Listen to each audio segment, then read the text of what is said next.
জাহান্নামের অতল গহ্বরে আগুনের ছোঁয়া লাগে এক ধরনের গাছ হয়, কাঁটাযুক্ত দুর্গন্ধযুক্ত একটা গাছ, এটার নাম জাক্কুম। জেনে রাখবেন কি নাম? জাক্কুম। বিশ্বনবী বললেন তিরমিজির বর্ণনায়, জাক্কুমের একটা টুকরা যদি আল্লাহ দুনিয়াতে ফেলে, পুরো দুনিয়াটা দুর্গন্ধে সয়লাব হয়ে যাবে।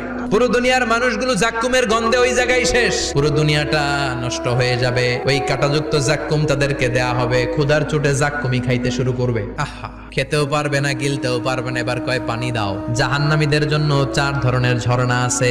একটার নাম হলো হামিম, মানে ফুটন্ত গরম পানির ঝর্ণা। 2 নম্বরে হলো গসাক, মানে বমি। 3 নম্বরে হলো গিসলিন, দুর্গন্ধযুক্ত রক্ত আর পুজ। 4 নম্বরে হচ্ছে মোহল, পোড়া তেল। খা, দাউ দাউ করে এগুলো থেকে আগুন জ্বলবে, তৃষ্ণার চোটে এগুলোই খেতে চাইবে। এগুলোর পেয়ালা যখন মুখের সামনে আসবে, এগুলোর উত্তাপে গালের গোশত, চোখের গোশত, কপালের গোশত গুলো ঝলসে ঝলসে পানির মধ্যে পড়ে যাবে। তৃষ্ণার চোটে না পেরে ওইটাই গিলবে, যেখান দিয়ে বেরোবে কেটে ছিঁড়ে শেষ হয়ে যাবে। দিস ইজ জাহান্নাম। আমরা জাহান্নাম থেকে পানাহ চাই।